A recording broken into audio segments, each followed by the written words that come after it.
لیکن ماں کی موت کے بعد انیسہ اور اس کا شوہر ہی اس گھر کے مالک بن گئے تھے۔ وہ کوئی ایسا معاملہ کرنے کے خواہش مند تھے کہ زمینیں ان کے پاس ہی رہ جائیں۔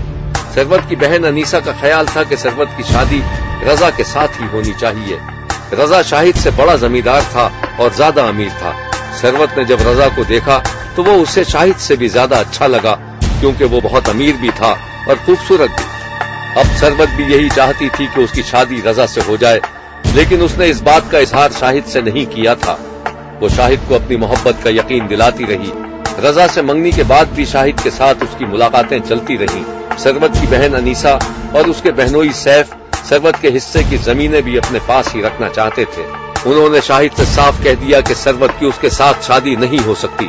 یہ بات شاہد کے دل پر بجلی بن کر گری، لیکن شاہد اب ثروت کی محبت میں بہت آگے جا چکا تھا۔ شاہد کے گھر والوں نے اس نئی صورتحال میں شاہد کو مشورہ دیا کہ وہ اب ماموں کے گھر جانا چھوڑ دے اور ثروت کا خیال بھی دل سے نکال دے، کیونکہ ثروت سے اس کی شادی نہیں ہو سکتی۔ لیکن شاہد نے اپنے گھر والوں کی یہ بات ماننے سے انکار کر دیا اور کہا کہ وہ ہر قیمت پر ثروت سے شادی کرے گا، ورنہ اس کی شادی کہیں اور نہیں ہونے دے گا۔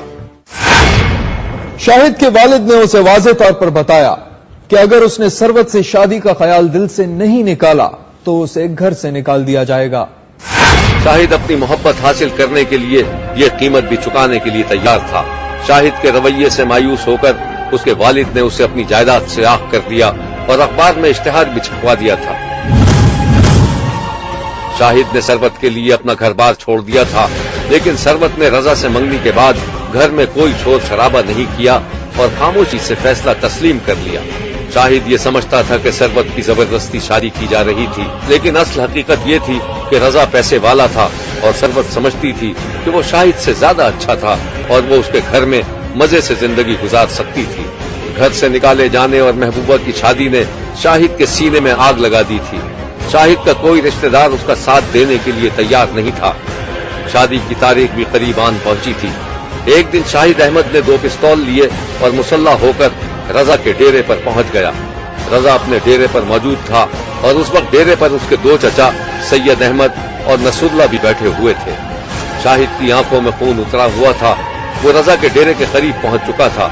اس کی محبت چھیننے والا خوشیاں منا رہا تھا اور وہ گھر سے بے گھر ہو کر دھکے کھا رہا تھا۔ اسی احساس کے دباؤ نے شاہد نے 2 پستول نکال کر ہاتھ میں پکڑ لیے اور رضا پر پہلی گولی چلا دی۔ گولی رضا کے کندھے پر لگی اور اس کے ساتھ بیٹھے ہوئے اس کے 2 چچا اپنے بھتیجے کو بچانے کے لیے اس کے سامنے آ گئے۔ شاہد احمد اپنے رقیب رضا کو ختم کر دینا چاہتا تھا، لیکن اس کے 2 چچا اس کے راستے کی دیوار بن گئے۔ شاہد نے غصے میں ان دونوں پر ہی گولیوں کی بارش کر دی۔ فائرنگ کرتے وقت شاہد کا دستور پیچھے ہٹتا جا رہا تھا۔ اچانک کسی وجہ سے وہ اپنا توازن برقرار نہ رکھ سکا اور نیچے گر گیا۔ اس دوران ڈیرے پر موجود لوگوں نے شاہد کو سنبھلنے کا موقع دیے بغیر اس کو قابو کر لیا۔ رضا کا ایک چچا سید احمد موقع پر ہی انتقال کر گیا اور دوسرا چچا نصراللہ اسپتال جا کر اپنی زندگی سے ہاتھ دھو بیٹھا۔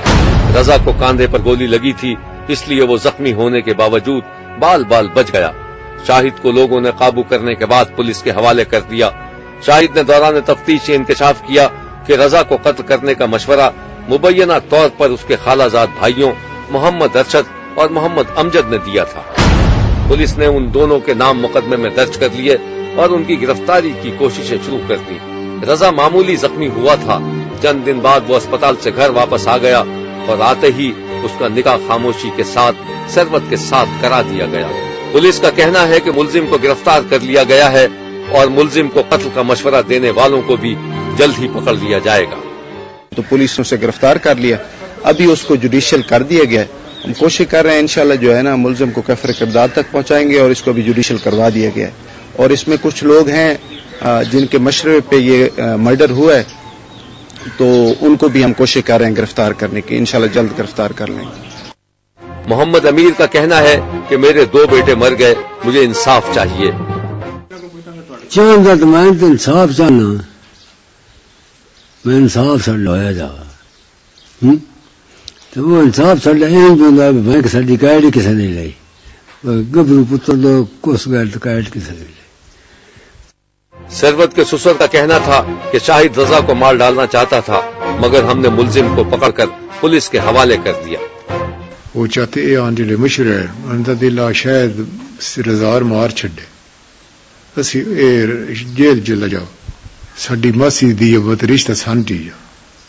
ملزم شاہد کے بڑے بھائی قیصر کا کہنا ہے کہ انہوں نے شاہد سے کہا تھا کہ وہ کوئی گڑبڑ نہیں کرے گا، لیکن اس کی ضد کے آگے ہم نے اسے پہلے ہی آہ کر دیا تھا. ہمارا اس کے اس وقت سے لے کر آن ورڈ جب بھی یہ مرڈر ہوا ہے تو اس کے بعد ہم میں سے کوئی بندہ بھی جو ہے نا اس کے ساتھ کانٹیکٹ نہیں کیا، اور نیکسٹ بھی ہوپ فلی ہم میں سے نہ اتنا کوئی پاسبلٹی ہے کہ ہم اس کو آگے جو ہے نا پرسو کریں گے.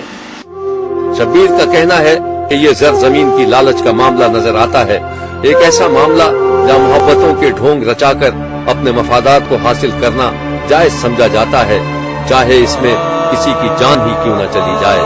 دیکھتے رہیے، کیونکہ کوئی دیکھے نہ دیکھے شبیر تو دیکھے گا.